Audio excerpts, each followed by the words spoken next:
Paz Deus a todos, paz e graça da parte do nosso Senhor e Salvador Jesus Cristo.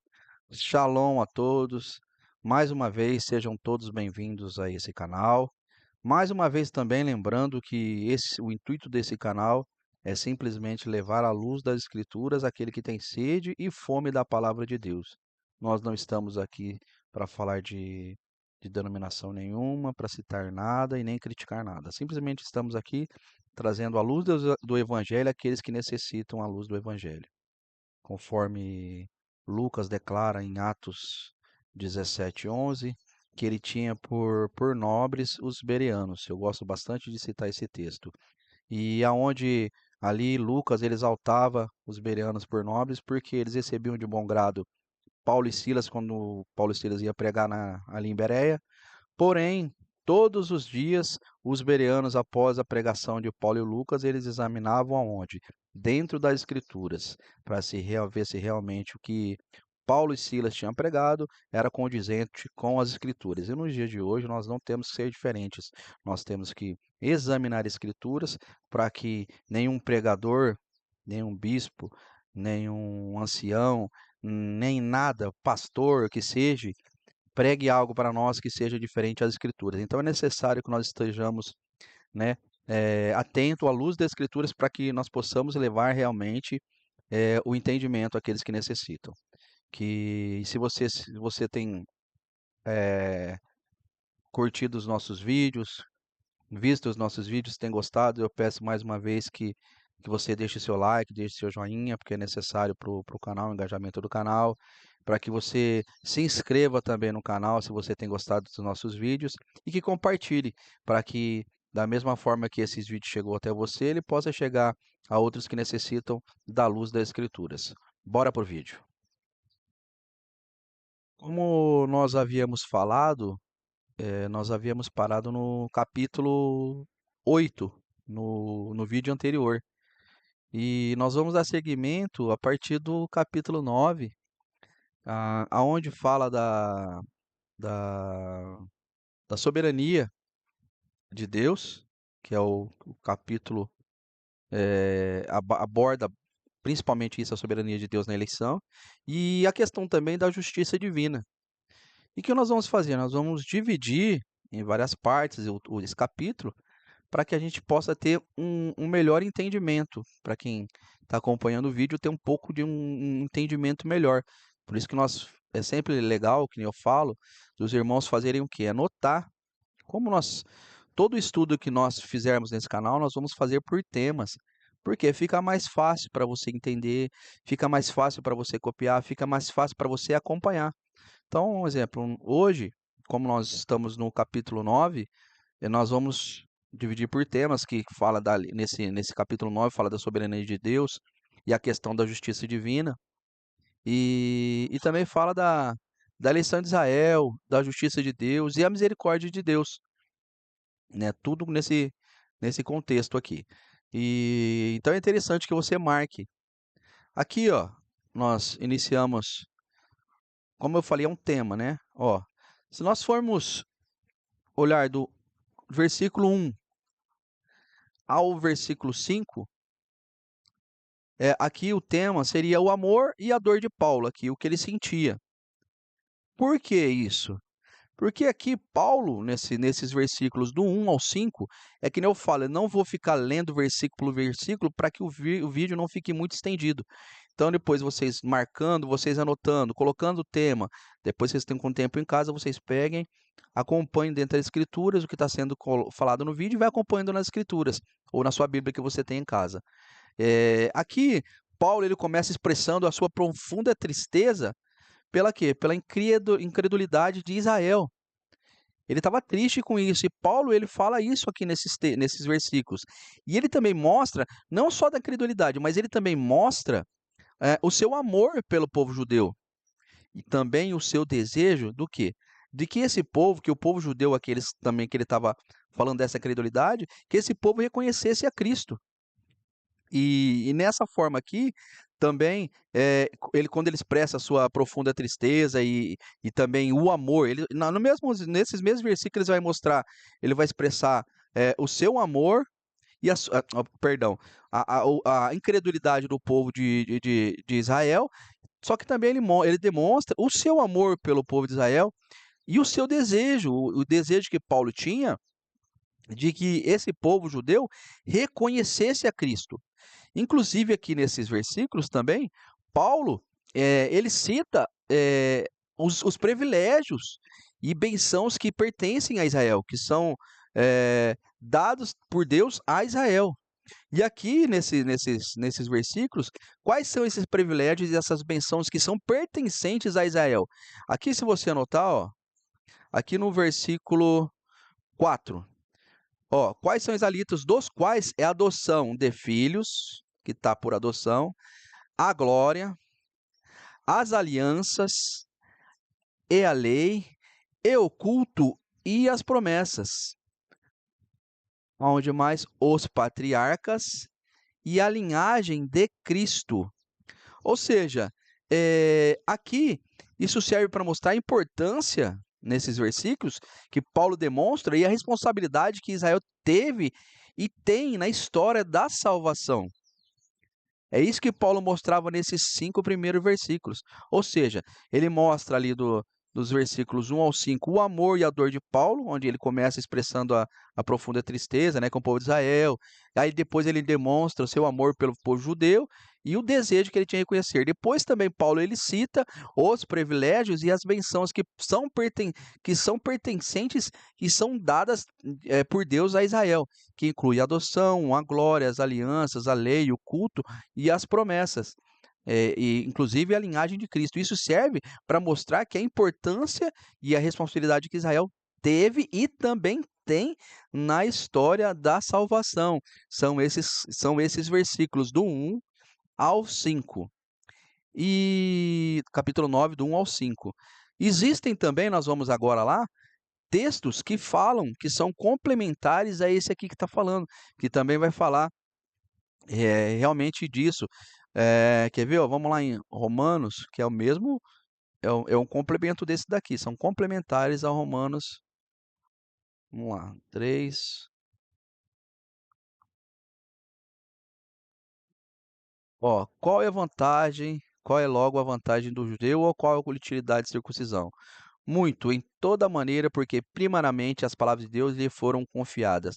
Ou seja, o que foi dado a Israel, que lista os privilégios e as bênçãos. Ou seja, entre isso, que as palavras de Deus lhes foram confiadas. Foram confiadas a quem? A Israel. Primeiramente, as palavras de Deus lhes foram confiadas. Ou seja, esses são os privilégios que foram dados ao povo de Israel. E aqui, voltando lá para o capítulo 9, aqui, Paulo ele está ensinando o quê? A valorizar as bênçãos e as responsabilidades que nós recebemos. Tanto nós, ele está citando aqui para os judeus, mas isso serve para nós nos dias atuais também. Nós temos que reconhecer, e isso é necessário, que nós reconhecemos que somos chamados a viver do quê? De acordo com os privilégios que nos foram dados. Porque Deus nos deu um privilégio. Quando nós começamos a servir, Ele dá os privilégios. Porque para nós é um privilégio servir a Deus, sermos cristãos. E nós devemos também compartilhar esse amor e a dor pelos que ainda não conhecem a Cristo. Isso é necessário para que nós entendamos o significado disso, do que é ser um cristão. Então, aqui nós temos que entender que nós temos que valorizar as bênçãos, e só que não só as bênçãos, porque junto com as bênçãos vem a responsabilidade que nós recebemos de Deus. E nós temos que reconhecer que somos chamados a viver de acordo com os privilégios que nos foram dados, que foram dados para nós, que somos cristãos, que nós servimos a isso é um privilégio para nós.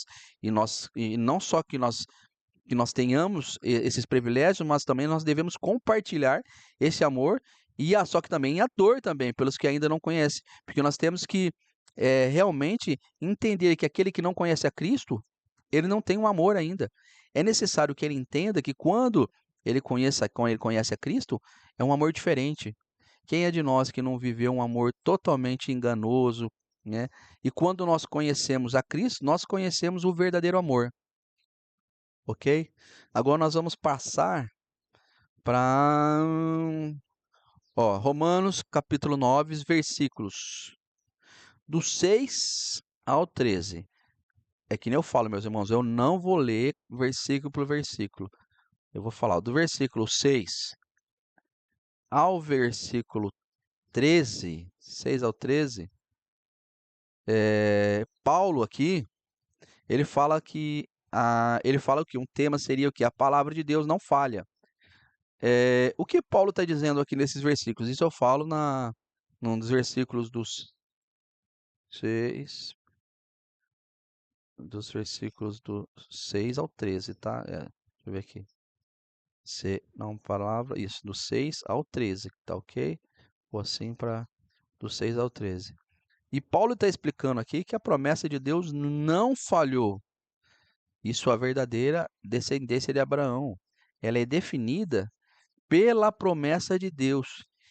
E muitos não entendem que não é pela descendência biológica, não é biológica, mas sim, essa descendência de Abraão é definida pela promessa de Deus, não pela descendência biológica. E aqui, inclusive, Paulo ele ilustra a eleição de Deus como o exemplo de Isaac e Ismael, e Jacó e Esaú. É o que ele cita aqui nesses versículos. O que Deus mostra? Que a escolha de Deus ela é baseada em seu propósito soberano e não em obras humanas ou força dos nossos braços. Isso destaca o quê? A graça, onde nós vemos falado do tema, é a graça e a soberania de Deus. Ou seja, a vontade de Deus está acima de tudo. Está acima da nossa força, acima das nossas obras. Nós, como humanos, nós não temos essa capacidade. Tudo aquilo que Paulo mostra aqui é o quê? É a escolha de Deus e que é baseada em seu propósito soberano e não em obras humanas. Isso destaca o quê? A graça, mais uma vez, e a soberania de Deus. Nós como pentecostal, congregacional, que é a nossa linhagem, eh, nós nós eh, nós enfatizamos que a eleição de Deus é o quê? É um ato de graça, nós sabemos que isso é o que nós mostra. Existem outras linhagens, mas nós seguimos o quê? Que essa eleição de Deus, ela é um ato de graça. Só que o quê? Deve ser feito como? Aceito pela fé. Como que vai ser referente o quê? A obra do Espírito Santo, ela é fundamentada para chamar o que são confirmados e os eleitos. Ou seja, a obra do Espírito Santo ela é fundamental para chamar e confirmar os eleitos.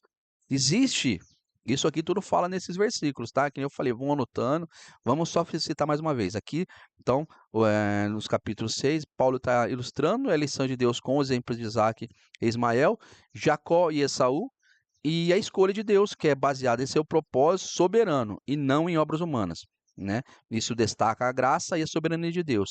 E a perspectiva nossa, como eu havia falado, é que Deus enfatiza que Deus é um ato de graça que deve ser aceito pela fé. E essa obra, a obra do Espírito Santo, ela é fundamental para chamar quem? Os eleitos. Ela chama e confirma quem? Os eleitos. A obra do Espírito Santo, aceitos o quê? Pela fé. Existem aqui outros textos complementares, como em Malaquias 1, 2 e 3, onde fala que o Senhor, eu os chamei, diz o Senhor, mas vocês perguntam de que maneira nos amastes. É o que fala, não era Esaú irmão de Jacó, declara o Senhor, todavia amei Jacó, mas rejeitei Esaú. Ou seja, a exortação que Paulo falava aqui nesses versículos, eh, onde são do 6, perdão, do 6 ao 13, eh, do quê? Que devemos simplesmente e acima de tudo confiar na soberania de Deus. E no quê? Na graça de Deus também, na soberania e na sua graça. Nós temos que ter a plena certeza, irmãos, que ele tem um plano perfeito para cada um de nós. Só que o quê? A eleição dele, a eleição divina, nos chama a uma vida do quê? De fé e obediência. Essa é a vida dos que o Senhor chama, mas é a eleição divina. Nós temos que reconhecer que a nossa salvação é um dom de Deus e não é algo que podemos alcançar por nossas próprias obras. Nós temos que entender isso. E Paulo declara aqui nessa exortação que ele faz aqui do 6 ao 13, exatamente, para que confiemos na soberania e na graça de Deus, e que nós temos que entender que o plano para cada um de nós, da parte de Deus, é perfeito. Só que a eleição divina nos chama a uma vida de fé e obediência. E nós reconhecendo que a nossa salvação é um dom de Deus e não algo que podemos alcançar por nossas próprias mãos. É o que fala dos versículos 6 ao 13. Agora a gente vai partir para os versículos do 14 ao 24. Eu vou deixar aqui, ó, 14 a 24. Se os irmãos quiserem que eu fale conforme eu falo, né, vai anotando, irmãos. Anota o tema e o que está sendo dito aqui para você examinar dentro da tua casa nas Escrituras. Aqui, ó, nos versículos 14 ao 24, fala do quê? Da justiça de Deus, da misericórdia, do endereçamento de Deus. Tudo isso daí ele fala. E aqui Paulo, ele responde à objeção sobre a justiça de Deus. Só que o que ele afirma aqui nesses versículos, que Deus é justo em todas as suas ações. Ah, mas por que que ele é justo? Porque ele age de acordo com a sua própria vontade e seu propósito. O que? A sua soberania. Tudo está nas mãos de Deus. Ele é onipotente, ele é onipresente, ele é onisciência. Aqui nós estamos falando da presciência de Deus. Ou seja, Paulo está respondendo essa objeção sobre a justiça de Deus, que ele responde, né? E ele afirma que Deus é justo em suas ações, porque ele age de acordo com a sua própria vontade e seu propósito. E a escolha de Deus, irmãos, é de mostrar a misericórdia ou endurecer os corações, como no caso de Faraó, que ele fala aqui no versículo 17, porque diz as Escrituras a Faraó: para isto mesmo te levantei, para em ti mostrar o meu poder e para que o meu nome seja anunciado em toda a terra. E aqui, né, essa escolha de Deus de mostrar essa misericórdia ou endurecer, como ele fez no caso de Faraó, ela é baseada em sua soberania, em seus preceitos e seus propósitos redentores. Simplesmente isso. Quem somos nós para condizer do que Deus está falando? Quem somos nós? E nós, irmãos, como nós temos uma linhagem pentecostal e congregacional, é o que nós vivemos, essa passagem nos mostra que é uma manifestação do poder e da justiça de Deus. É simplesmente isso. E ela enfatiza aqui nesses versículos que essa misericórdia de Deus está disponível para todos. É o que Paulo fala. E aqueles que endurecem seus corações contra Deus, Deus faz isso por sua faz isso, quem faz isso é por sua própria escolha, não é Deus. Ou seja, a sua escolha, o seu endurecer do seu coração. Por quê? Isso entra no livre-arbítrio, é um outro texto, um outro contexto que nós vamos entrar em outro vídeo. Mas aqui está falando do quê? Do livre-arbítrio. É o que nós seguimos. Nós acreditamos no livre-arbítrio. Sim, a soberania de Deus está acima de tudo. Porém, existe, conforme nós havíamos falado, que a misericórdia de Deus está disponível para todos, essa misericórdia. Só que aqueles que endurecem seus corações contra Deus fazem isso por sua própria escolha, ou seja, por seu livre arbítrio. Inclusive, em Êxodo 33, 33, 19, o senhor fala também aqui, eu não vou ler lá porque eu acho que eu não tenho aqui.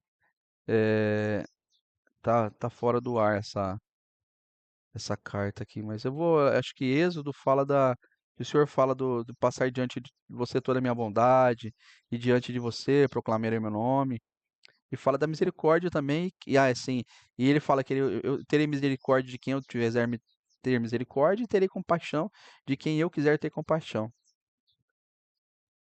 Aqui, meus irmãos, nesses versículos do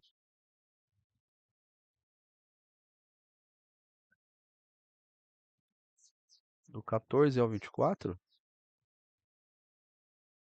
está falando da justiça de Deus, da sua misericórdia e do seu endurecimento, aquele que, no caso de Faraó. E, e aqui mostra, e a exortação que Paulo mostra em tudo isso daqui, é que nós devemos reconhecer que a justiça de Deus, ela é plena e ela é perfeita. Só que E ele, irmãos, ele age de acordo com com a sua própria vontade, sua vontade soberana. Só que o que? A confiança na misericórdia de Deus deve nos levar a uma vida de humildade. Nós temos que reconhecer isso, que a misericórdia dele, a, a soberania tá tudo nas suas mãos.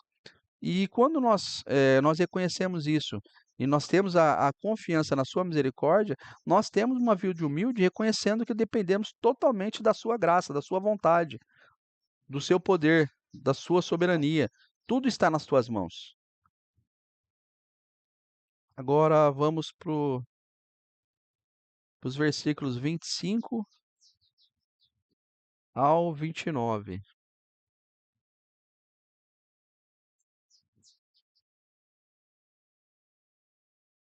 Aqui,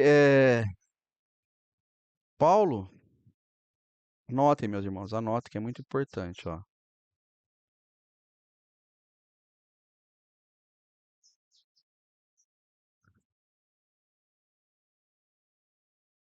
Aqui Paulo está citando Oséias e Isaías para mostrar que Deus, ele estende a sua misericórdia aos gentios. Ele chama do seu povo, e isso reflete a universidade da salvação. E a referência que Paulo fala ao remanescente de Israel mostra que, embora são muitos que rejeitam a Deus, sempre haverá um remanescente fiel que será salvo. E isso celebra para nós, celebra a inclusão dos gentios como manifestação da graça de Deus. Ou seja, a obra do Espírito Santo para nós é vista como o quê? Essencial para atrair tanto os judeus quanto os gentios. Qual que é o significado disso? A salvação. Então, nós temos que entender que a obra do Espírito Santo ela é vista como essencial. Tem que ser essencial para nós. Para quê? Para atrair tanto o judeu quanto os gentios para a salvação.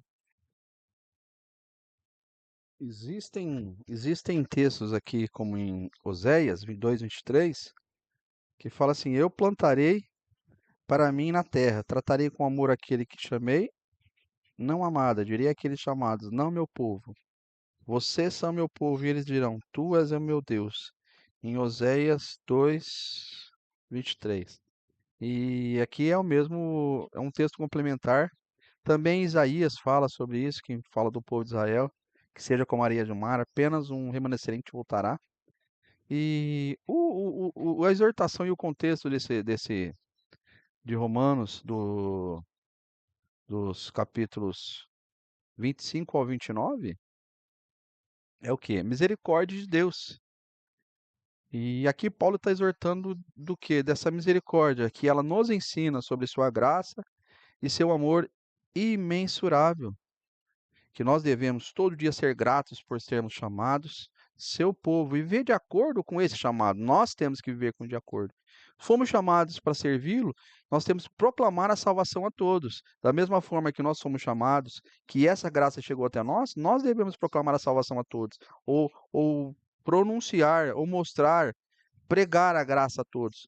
E a fidelidade de Deus em preservar esse remanescente nos dá esperança e a confiança no quê? Nas suas promessas. Nós temos que ter a certeza que essas promessas de Deus são para todos, mas que esse mesmo chamado que nós tivemos através da sua graça e do seu amor imensurável, que nós possamos ter com o nosso irmão ou com aquele que não ainda conhece a Cristo. Para quê? Para que nós possamos proclamar essa salvação a todos.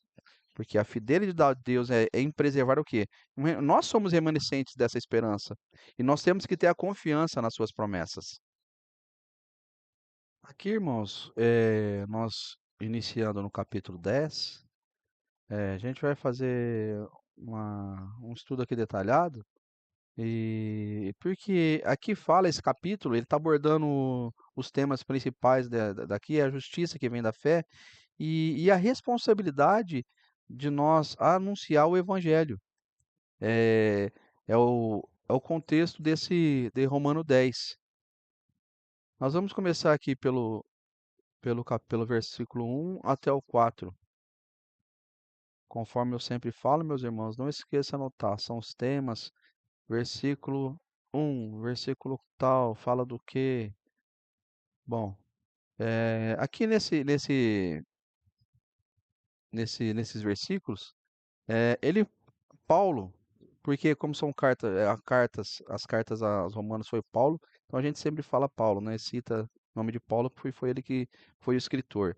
É, Paulo aqui, ele está expressando o seu desejo mais do que sincero, é, do que os israelitas sejam salvos. Aqui, o que Paulo fala aqui. E ele reconhece o seu zelo, mas só que o que ele aponta é que esse zelo está mal direcionado. Ele não, o zelo que havia ali não estava sendo condizente com conforme os ensinamentos que Paulo havia feito. Porque eles não se baseavam no conhecimento da justiça de Deus. É o que Paulo está expressando, né, nesses versículos. E aqui Paulo, o que que ele faz? Ele contrasta, ele faz uma mescla que a justiça vem de Deus e que a fé, pela fé em Cristo, com a tentativa do quê? Estabelecer uma justiça própria através da lei. Cristo é o quê? É o cumprimento da lei e também ele é a fonte da justificação para todos os que creem. Esse é o pensamento e o que Paulo exorta aqui nesses versículos, do 1 ao 4. E E nós sabemos que a justiça é de Deus, como um dom recebido pelo porquê? A justiça vem de Deus, para que quê? Para que nós possamos ter a fé em Cristo, enfatizando o que nós temos que colocar? A obra do Espírito Santo em nos convencer do pecado e da justiça de Deus. Olha como os três trabalham unidos. A justiça vem de Deus, recebida por quê? Pela fé em Cristo, para que a obra do Espírito Santo nos convença do pecado e da justiça. Ainda tem irmãos que fala que não existe, né, a Trindade. Aqui eles trabalham juntos, irmãos. A justificação de Deus, a justiça de Deus, pela fé em Cristo e a obra do Espírito Santo em nos convencer do pecado e da justiça. Existe textos complementares também que nós vamos ver se a gente vai lá agora, se eu consigo, quer ver?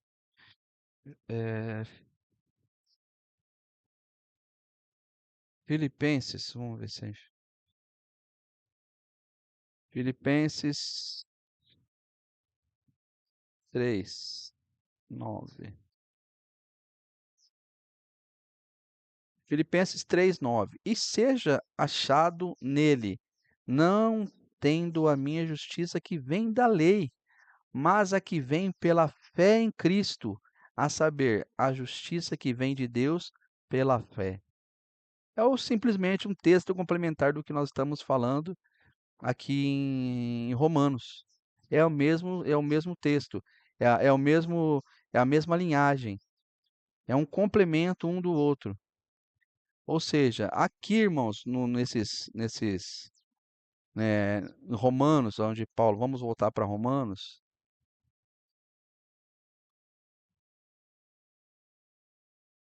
onde Paulo, nós estamos no capítulos 10,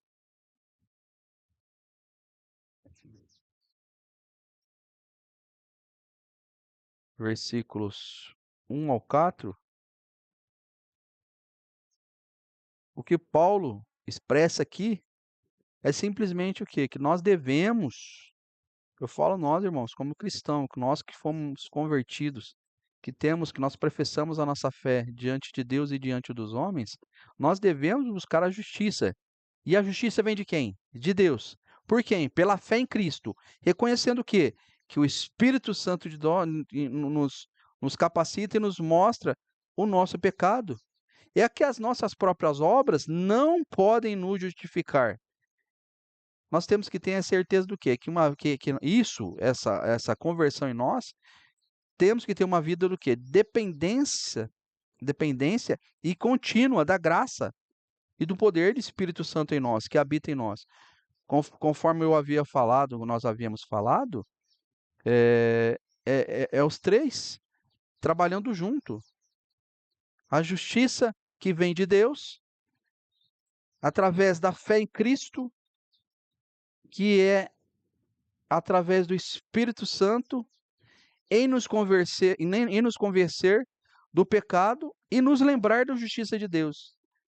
Irmão, é tão gostoso, irmão, é gostoso você examinar as escrituras, é gostoso demais. Aí você começa a encaixar o texto, o contexto, coloca a a palavra de Deus na tua frente, nas tuas decisões, em tudo que você vai fazer. "Ah, eu preciso decidir algo". Irmão, tudo que você precisa, toda a decisão que você tem que tomar, tá aqui, irmão, a palavra. Tá com sede, irmão? A palavra tá aí para você. Examina ela, o que você necessita está dentro dela. Aqui é o guia. Aqui o Senhor fala: "E o Espírito Santo de Deus vos guiará em toda a verdade". Qual que é a verdade, irmão? A verdade é a palavra, porque simplesmente as escrituras foram inspiradas e guiadas pelo Espírito Santo de Deus. Quando tem aquela parte onde Paulo fala assim: "E o Espírito Santo de Deus vos guiará em toda a verdade é o quê? É a escritura, são as escrituras que é a verdade condizente e é fiel a Deus. Essa aqui não tem como distorcer nada, irmão. Essa é a verdadeira, essa é a palavra, essa é a verdade, entendeu? Cristo que através do seu sacrifício nos deu a oportunidade de salvação, foi através disso, porque se o verbo se fez carne, o verbo era quem? O verbo era Deus. E ele se fez o quê? Carne. E verbo é o quê? A palavra. Ou seja, estão tudo no mesmo contexto, irmão. Ou seja, aqui está a palavra, aqui está o mandamento, aqui está a vontade de Deus expressa, escrita para todos que precisam e têm sede. Ou seja, você tem sede da palavra de Deus, está aqui o que você necessita, viu, meu irmão? Nós vamos aqui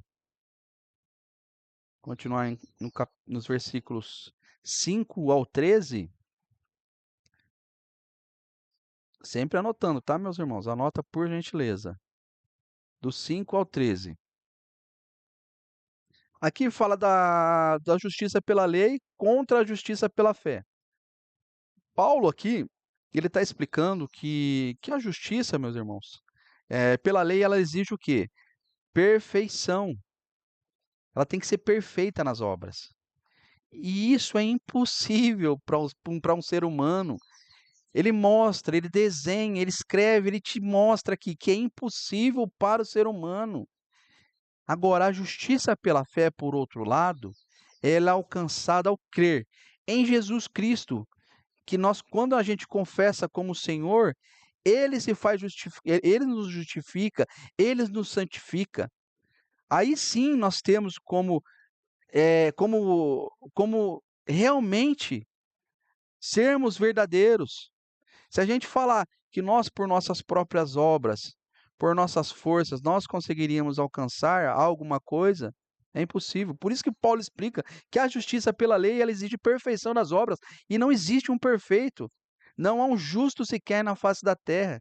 Isso é impossível para um ser humano. A justiça pela fé, por outro lado, ela nos faz chegar e alcançar e crer em Cristo Jesus, e nós confessamos como nosso Senhor. Irmãos, aqui a salvação ela é essencial a todos que confessam com a boca e que creem com o coração. E essa confissão pública é a crença interna, e essa crença interna, elas são essenciais para a justificação que há em nós em Cristo. Nós temos que entender, a salvação ela é acessível a todos que confessam com a boca, só que creem no coração. E essa confissão ela é confessada a todos publicamente. E essa crença interna são essenciais para que haja em nós justificação da parte de Cristo. E aqui, irmãos, tudo nesses versículos. Por isso que você tem que ler e depois se você confrontar do que está sendo dito. Assim como os bereanos. Algo que eu estou falando aqui, irmão, vai lá e confronta. Ó, o irmão Jack falou isso que ele fala que é do 5 a isso, quer dizer isso. Vamos ler, vamos entender, vamos pedir direção do Espírito Santo de Deus para ver se o que está saindo da boca dele realmente condiz o que assim como os bereanos faziam com Paulo e Silas.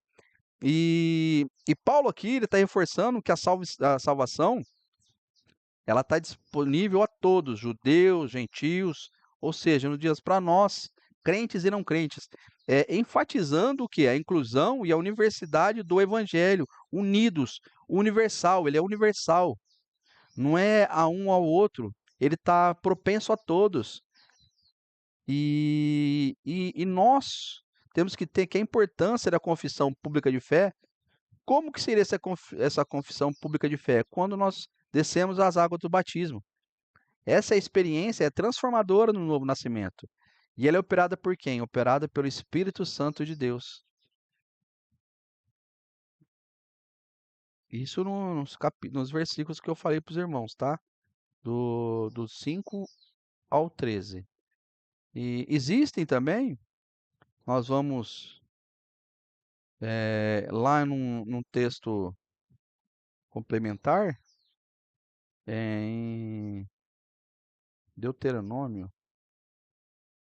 Eu não vou lá não, irmão, mas fala que a palavra está bem próxima da sua boca e em seu coração. Por isso você pode obedecê-la. Que fala em Deuteronômio 30:14. 30:14. E aqui, irmão, o que Paulo está exortando e o Paulo está querendo e ensinando nesses versículos? Ele fala que nós devemos proclamar a nossa fé em Cristo publicamente, quando nós obedecemos, quando nós cumprimos o ID de Cristo, irmão. O ID, pregar o evangelho a toda criatura. E quando nós confessamos Cristo publicamente e nós cremos de todo o coração na ressurreição dele, essa fé simples é verdadeira, nos traz o quê? A justiça e a salvação. Nós temos que confessar Cristo publicamente e crer no nosso coração que essa ressurreição houve realmente. E quando nós confessamos essa fé simples em nós, e se ela é verdadeira, ela nos traz justiça e nos traz salvação. Não, irmão, nós como cristãos, nós somos chamados ao quê? A mostrar, a levar essa mensagem de salvação para todos. Por isso que eu falo que eu prego Cristo crucificado, eu falo do Cristo crucificado, porque em um momento o Senhor não veio mostrar para nós bens materiais. Ele veio o quê? Dar salvação. Uma coisa ele prometeu para nós, irmão: no mundo tereis aflições, mas tem de bom ânimo, porque eu venci o mundo. O que nós temos que propagar é o quê? É a mensagem de salvação, sem distinção, sabendo que Deus, ele deseja, salvar a todos. O quê? Todos os que o invocam. Esse é o Deus que nós servimos. Então, a nossa parte é o quê? Crer, fazer uma confissão pública quando nós nos batizamos, e quando nós cremos de todo o nosso coração nessa ressurreição, que realmente Cristo foi enviado por Deus, que sacrificou por nós, essa fé simples e sendo verdadeira, né, aonde nos leva lá em Tiago, que a fé sem as obras são mortas, é realmente, por isso que essa fé, para ser verdadeira, ela tem que ter obras. E essa fé verdadeira com essas obras nos traz a justiça e a salvação. Aí, e além disso, nós temos que lembrar que nós somos chamados para levar, propagar, compartilhar essa mensagem de salvação com todos. E sem distinção, irmão, sabendo que Deus realmente ele deseja salvar a todos os que o invocam. Vamos aqui partir para o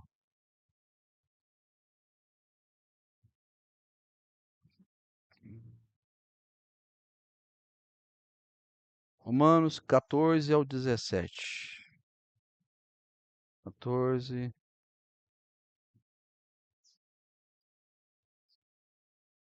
14. Aqui, irmão, nesses versículos, aqui Paulo está explicando e ele descreve como é necessário, o que é necessário para que as pessoas cheguem, né, a essa fé. Pregação, audição, conforme eu havia falado, levar esse evangelho, falar do amor de Cristo, falar de salvação. É, como que essas pessoas cheguem a essa fé? Como que ela vai chegar a essa fé? Através da pregação, através da audição, através da crença e da invocação. E cada passo que nós damos, cada coisa que nós fazemos, quando nós pregamos, quando nós falamos do amor de Deus, quando nós louvamos a Deus, cada passo desse é essencial para que esse evangelho chegue às outras pessoas, que esse evangelho que um dia nos alcançou, essa graça que um dia nos alcançou, alcance as outras pessoas. Então é necessário que a gente pregue, é necessário que a gente fale do amor de Cristo, é necessário que a gente fale de salvação, é necessário que a gente cresça, é necessário que a gente invoque a Deus, que invoque a misericórdia, que invoque o Espírito Santo de Deus, para que esse mesmo Espírito Santo de Deus faça morada em nós cada vez mais e que, através do Espírito Santo de Deus, nós possamos propagar o Evangelho de Cristo, que é a salvação da alma. E a importância também que Paulo fala aqui, ele enfatiza, é enviar pregadores, conforme nós sempre estamos falando, nós estamos falando agora, desde o início, de levar pregadores é destacada.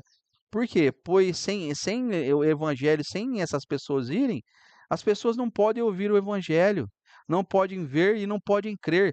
Ou seja, se essa fé é através da pregação, da audição, da crença, de invocar Deus, nós temos que levar o evangelho, porque quando você leva o evangelho, quando uma pessoa é levada a esse evangelho, a pessoa que não crê, ainda não ouviu do evangelho, ela vai ouvir, ela vai entender, ela vai ver e ela vai crer. Mas é necessário que haja os mensageiros. Paulo, ele cita aqui em Isaías 52:7, a beleza e a importância daqueles que anunciam o evangelho, a mensagem das boas novas, e ela é preciosa e vital, é necessária para que nós, que um dia também não havíamos ouvido o evangelho, fôssemos hoje, pela misericórdia de Deus, salvos, mediante o que? A misericórdia e a graça e a soberania de Deus. E aqui, irmão, nós temos que lembrar que essa evangelização é o quê? Enviar missionários e reconhecer que essa pregação é fundamental para quê? Para a salvação.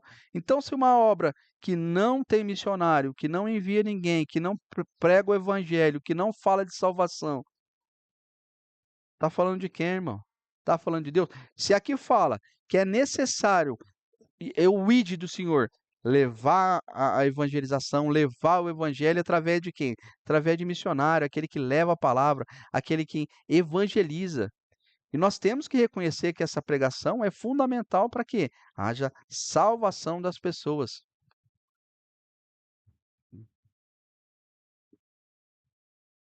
14. Aqui, irmãos, nós temos que o quê?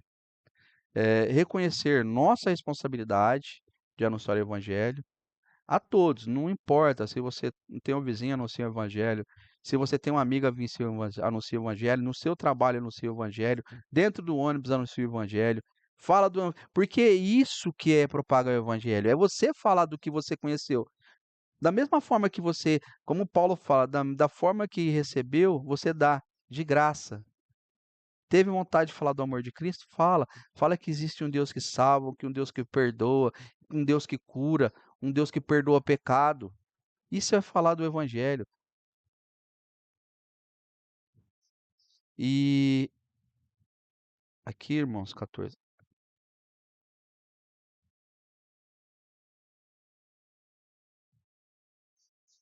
E aqui, Paulo, nós temos que lembrar que quando Paulo fala, ele fala que nós somos chamados a ser mensageiros das boas novas, compartilhar essa mensagem de salvação, e é urgente, que essa fé vem pela ouvir, ela vem pelo ouvir, e nós temos que ter a certeza que essa evangelização, que o evangelho, que o amor de Deus cheguem a todos, para que todos tenham a oportunidade de ouvir a palavra de Cristo.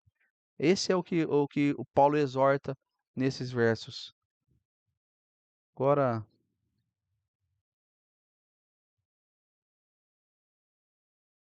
18 ao 21.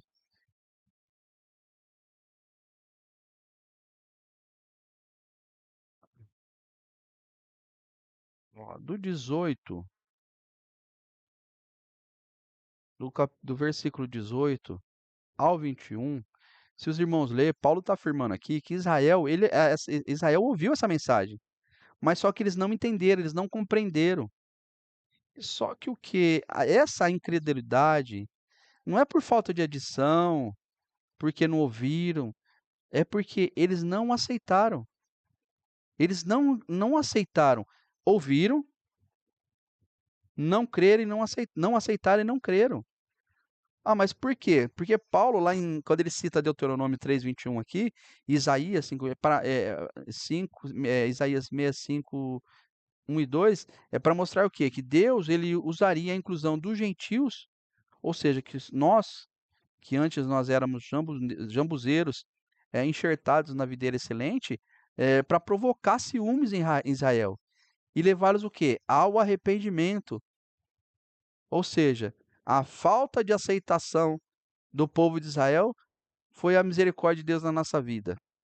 E hoje, se nós somos enxertados como jambuzeiros na videira excelente, é por conta dessa falta de aceitação. Não creram, não acreditaram que Jesus era o Messias.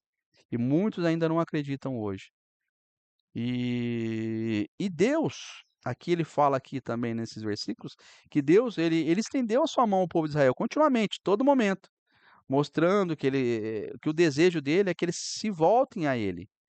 Mesmo sendo obediente, sendo mesmo debaixo de rebeldia, Deus quer que eles voltem a Ele.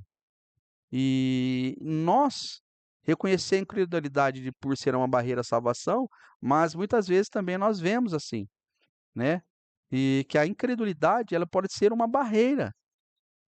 Nós entendemos que se nós somos incrédulos, ela não nos deixa chegar a Deus. Ou para todos aqueles que não crer, que tem essa incredulidade, ela se torna uma barreira à salvação.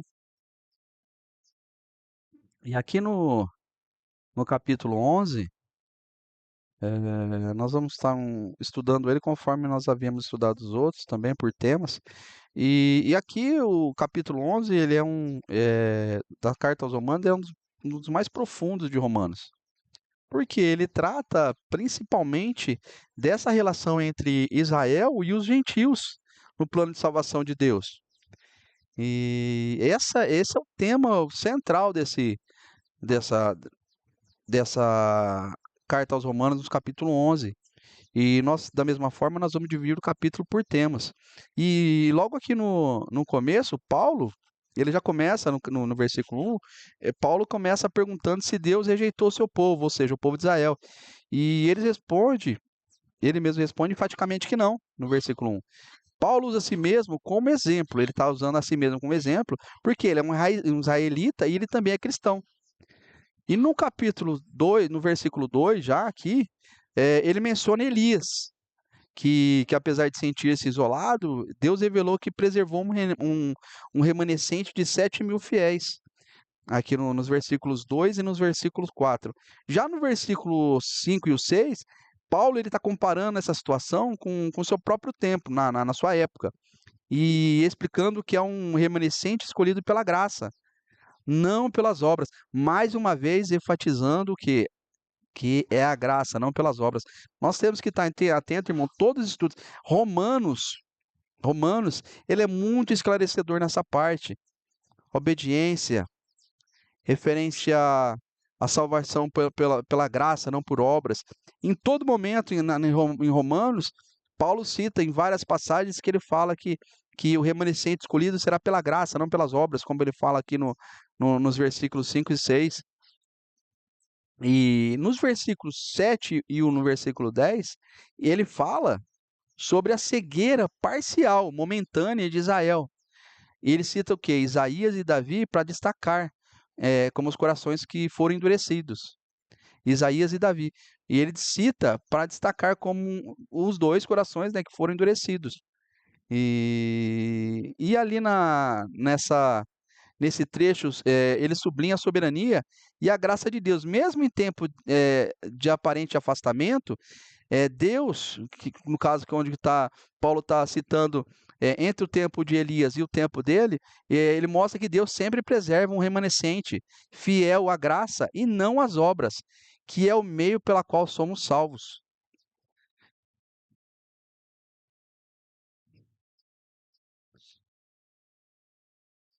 No versículo 11, no versículo 11, Paulo ele está questionando se Israel tropeçou para cair definitivamente ou não ter mais salvação, e ele responde novamente que com um não, não, não, não. A queda de Israel abriu caminho para a salvação de gentios, conforme nós havíamos falado, que a incredulidade do povo de Israel fez com que hoje nós pudéssemos ter a salvação, e com o propósito de provocar ciúmes em Israel, que é o trabalhar de Deus, ou falam onde nós vamos na soberania, na presciência, na onipotência, na onipresença de Deus. E aqui nos versos 13 e no 14, nos versos 13 e no 14, Paulo mostra como os apóstolos aos gentios, como ele é apóstolo aos gentios, ele tenta salvar alguns de Israel, mesmo sendo apóstolo dos gentios, que Paulo foi enviado aos gentios. Paulo foi enviado aos gentios e ele tenta salvar alguns de Israel. Nos versículos 15 e 16, nós estamos estudando por versículos para que haja um melhor entendimento. Ele fala da rejeição temporária de Israel e da possibilidade da sua restauração, nos versículos 15 e nos versículos 16. Ele fala que essa rejeição de Israel é temporária e que há possibilidade de sua restauração. Nos versículos 17 ao 24, Paulo ele usa a metáfora da oliveira. Um exemplo, os gentios eles são comparados aos ramos de oliveira, que são selvagens e enxertados na oliveira verdadeira, que seja Israel. E advertindo contra a arrogância, lembrando que podem ser cortados se não permanecerem na fé.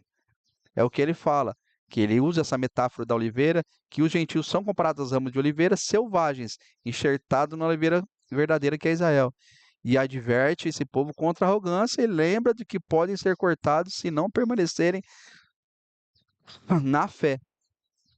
E aqui a inclusão e o enfoque dos gentios no plano de salvação de Deus é a natureza temporária do afastamento de Israel. E isso fala do quê? Do grande plano redentor de Deus que abrange e abraça toda a necessidade contínua da humildade e a fé também por parte dos gentios, ou seja, o enfoque da inclusão aqui é dos gentios no plano de salvação de Deus e a natureza temporária do afastamento de Israel. Esse contexto aqui de, de Romanos 11. E essa perspectiva pentecostal, qual nós vivemos, que nós sabemos que esse grande plano redentor de Deus, ele abraça todas as nações e há necessidade contínua, e essa necessidade é contínua, para que a fé por parte dos gentios tenha essa fé por parte dos gentios.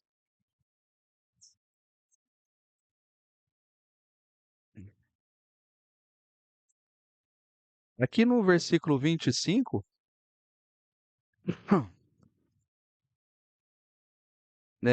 Paulo ele revela um mistério. A cegueira parcial de Israel durará até que a plenitude dos gentios entre, que é no versículo, ó. Porque não quero, irmãos, que ignoreis esse segredo, para que não presumais de vós mesmos, que o endurecimento venha em parte sobre Israel, até que a plenitude dos gentios haja entrado. Nos versículos 26 e 27, ele cita Isaías, afirmando que todo Israel será salvo, referindo-se a uma futura restauração de Israel. É o que ele cita aqui. Nos versículos 28 e 29, ele destaca o amor imutável de Deus. Ó, vamos ler aqui, ó. Versículos 28 e 29. Assim que, quanto ao evangelho, são inimigos por causa de vós, mas quanto à eleição, amados por causa dos pais. Porque os dons e a vocação de Deus são sem arrependimento. Ele está destacando o amor imutável de Deus por Israel, devido às promessas feitas o quê? Aos patriarcas. Nos versículos 28 e 29. Ele destaca esse amor. Nos versículos 30 e 32, ele resume como Deus permitiu que todos fossem desobedientes para que logo depois ter misericórdia de todos. Ou ele fala, ele cita o povo judeu como desobediente, como não aceitaram, para que depois ele possa ter misericórdia deles, do povo judeu, quanto de nós, os gentios. E esse capítulo ele termina exaltando a sabedoria e o conhecimento incompreensíveis de Deus, que é onde ele fala no versículo 33 em diante. Ele cita nesses versículos, ele cita a sabedoria, o conhecimento que são incompreensíveis da parte de Deus. Não adianta a gente tentar entender a sabedoria nem o conhecimento de Deus, são incompreensíveis para nós.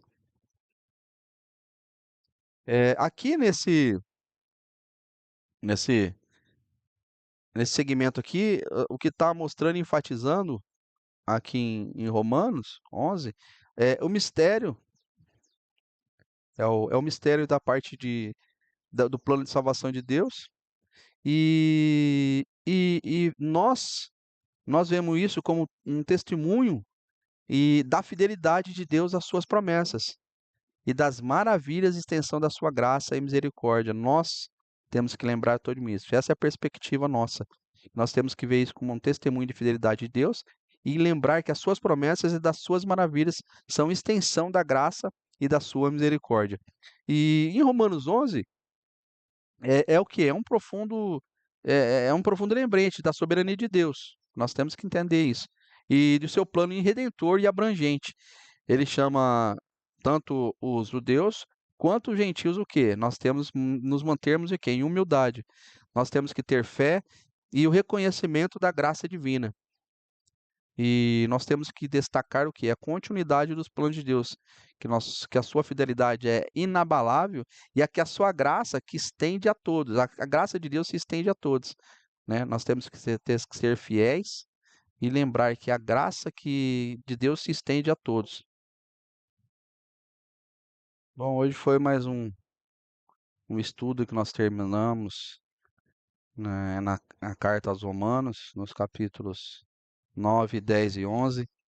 Espero que seja bastante proveitoso para cada um de vocês que estejam vendo esse vídeo e que nós possamos aprender cada vez mais com as Escrituras. Conforme nós havíamos falado, é importante que nós examinemos a Escritura noite e dia, porque nela, né, está a verdade, nela está todo o poder de Deus.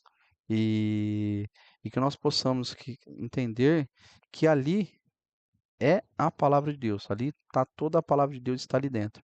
Então, se você precisa de algo da parte de Deus, busca lá, porque você vai ter toda a sua resposta, tudo que nem você necessita, qualquer resposta que você necessita, está dentro das Escrituras. Mais uma vez, a quem chegou até o final desse vídeo, eu agradeço primeiramente a Deus por estar me abençoando nessa parte. Que você que chegou até o final do vídeo, se puder ajudar esse canal para que essa mensagem, essas escrituras cheguem a mais pessoas, para que cheguem aquelas pessoas que tenham sede e vontade da palavra de Deus, né? Você possa compartilhar, você possa deixar o seu joinha, e que esse engajamento, para que esse canal tenha esse engajamento, é necessário que você compartilhe cada vez mais. Aquele que não se inscreveu, se puder nos ajudar também, que Deus abençoe cada um, que Deus abençoe a cada um por ter chegado até o final desse vídeo, né? Deus abençoe a todos e até o próximo vídeo.